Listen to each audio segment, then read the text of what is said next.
Hello Aquarius, Sun, Moon, Rising, and Venus signs. Kumusta po kayo? Sana po nasa mabuti kayong kalagayan. Welcome back po sa Star Tarot. Kung bago kayo dito, welcome din kayo. Thank you sa inyong support. I truly appreciate it. God bless you all po. Tignan natin ang mga mensahe ninyo for October. No, sorry. Advance naman masyado. January po. January 2024. So, unang mensahe ninyo, a whale spirit, ayan, trust the great mystery which is life. Diba? Yung ano natin, yung life itself is very mysterious. Diba? Lahat nangyayari magically, diba? Lahat nag-unfold according to the divine will, according to the divine order and timing, yung mga ganon. So, may mga bagay or maraming bagay, no? Ang hindi natin kontrolado, maraming bagay ang talagang, di ba, sometimes hindi na natin kailangan hanapan ng kasagutan, hindi na natin kailangan ng explanation, hindi na natin kailangan alamin pa kung bakit nangyari, paano nangyari, bakit sa'yo, di ba? Because life itself is full of mystery, di ba? Kaya, maaaring may marami siguro kayong pinagtataka or mga katanungan din, no? About the things that are happening sa buhay ninyo. Sa ngayon, kaya yan ang mensahe para sa inyo. Just trust the great mystery. Because kung ano man ang nangyayari sa inyo, that has a valid reason. Kung ano man ang nag-unfold sa buhay ninyo, that is for a purpose, diba? So what else? We have outer spirit, you are never alone. Ayan, Aquarius, no? This is a beautiful reminder for you na kahit ano man ang ganap sa buhay ninyo, alalahanin ninyong hindi kayo nag-iisa. Nandiyan ang spirit realm, they are always there with you, no? And sa earthly realm, nandyan ang inyong mga kamag-anak, kaibigan, mga kapamilya ninyo, malalapit na kapamilya. You know, there will always be someone that is willing to be with you, no? Kung ano man ang inyong pinagdadaanan. Kaya alalahanin ninyo na hindi kayo nag-iisa. Ever, no? Kung kailangan ninyo ng tulong, reach out to people because there will always be someone na talagang makakatulong sa inyo. You just need to reach out, 'di ba? So, yun, alalahanin niyo ano man ang inyong sitwasyon, hindi kayo nag-iisa. Okay? We have number 41, Nightingale Spirit, love is all around. Ayan, ang sweet, 'di ba? Love is all around, love is in the air. Sa buhay ninyo sa ngayon, Aquarius, so may kilig factor din ito kasi maaring ang iba sa inyo dito, you know, may love connection sa ngayon, or maaring dati na kayong may relationship and siguro mas lalakas pa ang inyong relationship with that person, you know? So that is really sweet. Tingnan natin kung ano pa ang ganap. We have stimulate. Yan. So, most likely, ang iba sa inyo dito, parang, ang napipick up ko dito, creative ideas, no? Maaring marami kayong plans na gagawin ninyo or you're going to start ngayong January. Kaya naman parang lumalabas ngayon ang mga creative juices ng isip ninyo, creative ideas ninyo parang bumabaha sa ngayon, ano? Maaring ganun ang ganap dito. Healing. Ayan, so, maaaring iba sa inyo dito, Aquarius is receiving healing energy, no?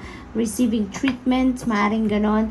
And maybe makaramdam na kayo. Kung meron kayong mga dinaramdam sa katawan, no? Kung may mga physical ailments ang iba sa inyo dito, Aquarius, and maaaring mag-start na kayo na makaramdam kayo ng pagbabago sa inyong katawan. Pag-i-improve ng iyong mga nararamdaman, no? So, yan ang napipick up ko dyan. We have progress. Ayan. So, there is going to be progress sa inyong mga ginagawa. Maaaring may mga unfinished business pa kayo ngayong 2023. Pagpasok ng 2024, siguro magkakaroon na yan ng mas mabilis na pag-usad, mas may development na, so yung ganon, no? So good luck to that, Aquarius.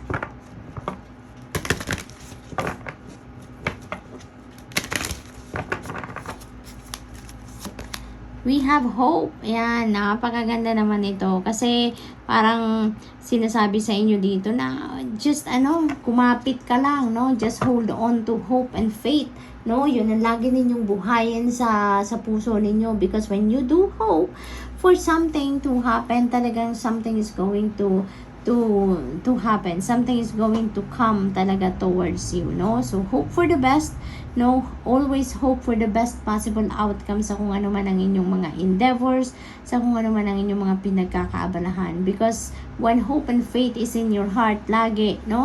Makaka-expect din kayo na kung ano man yung ine-expect ninyo or hino-hope ninyo na mangyari, ay yun talaga ang maaring ma-attract ninyo towards you, no? And maaring may kayo dito, may mga opportunities, unlimited potential out there, mga various opportunities ang maaring dumating din sa inyo dito, Aquarius, around this time, no? So good luck to that. We have healing. Wow, Aquarius, dalawa ang healing cards natin. Wow. So, maaari na marami sa inyo dito are going to receive healing energy. Maaring ganun ang sitwasyon ng karamihan sa inyo dito, Aquarius, no? Maaari din naman, Aquarius, na karamihan sa inyo dito are healers. Maaring alam ninyo na yan ay gift ninyo. Maybe some of you are going to embrace your healing powers given to you sa ngayon, and maybe you're going to start healing other people or helping to heal the world, no? Aquarius, napakaganda naman ito, napakaganda. And also for those people, no, for those Aquarius that are seeking for healing, good luck po sa inyo. Sana po talaga ay magamot na kayo sa inyong mga karamdaman, sa inyong mga binibitbit na karamdaman sa inyong mga katawan, no? Sana po ay talagang magamot na kayo, no? So what else? We have find balance. Ayan. So most likely ang iba din sa inyo dito, Aquarius, may imbalances talaga na nangyayari sa buhay ninyo. May mga bagay kayong sigurong nanineglect na, may mga bagay na hindi ninyo nabibigyan ng oras, ng panahon, because maybe you are so busy with other things, no? Kaya iniimbitahan kayo dito na ibalik ninyo ang balanse sa sarili ninyo, nang sa gayon you will be back in the center, mas makakapag-concentrate kayo, mas makakapag-focus kayo sa mga dapat ninyong pagfokusan, and then also lalong-lalo na, no, yung inyong pangangatawan, yung pag-self-care, yung